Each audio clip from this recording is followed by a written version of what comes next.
মানুষ যে কখন কি করে সে নিজেও বোঝে না। তোমাদের সঙ্গে সেই বিষয় নিয়ে আজকে একটা কথা শেয়ার করব। এটা হচ্ছে মাসির বাড়িতে। মাসির বাড়িতে গিয়ে একটা দুর্ঘটনার ঘটনা শুনে সত্যি আমার মনটা কেঁপে উঠল যে কি হচ্ছে এসব দুনিয়ায়, ছোট ছোট বাচ্চাগুলো এগুলো কি করছে। তো মাসির যে নাতনি, ওরা এক বাড়িতে থাকে, ওদের ঘরটা আগে ওদের ঘরটা পিছনে। তো আমি তো জানি না, হট করে মাসির বাড়িতে ঘুরতে গিয়েছি, অনেকদিন থেকে কথা হয় না, তো ভাবলাম যাই একটু দেখা করে আসি। আর তোমরা জানো আমি 3 মাস 2 মাস পর পরে একবার মাসির বাড়ি যাই, খোঁজ খবর নিই। মাসিও ফোন টোন করে, তো হঠাৎ করে গিয়ে দেখি কীর্তন হচ্ছে। তো ভাবলাম কেন কীর্তন হচ্ছে। তো তারপরে শুনলাম যে মাসির যে নাতনি, সে গলায় মানে সুইসাইড করেছে।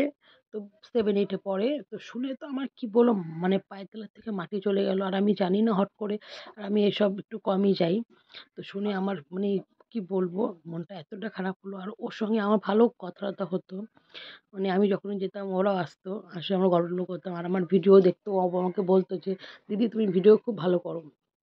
তো যখনই আমার ছেলের সঙ্গেও আড্ডা খেলতো, মাসির ছেলের সঙ্গে আমাদের সঙ্গে আড্ডা মারতো। তো জানি না কেন, কি কারণে এই জিনিসটা ঘটলো। আর আমার সত্যি আমার শুনে মনটা এত খারাপ। তো ফট করে আমার মাসির বাড়ি থেকে চলে আসলাম। মাকে আসলাম বললাম, মা বলল, "হ্যাঁ শুনছি আমি। তুই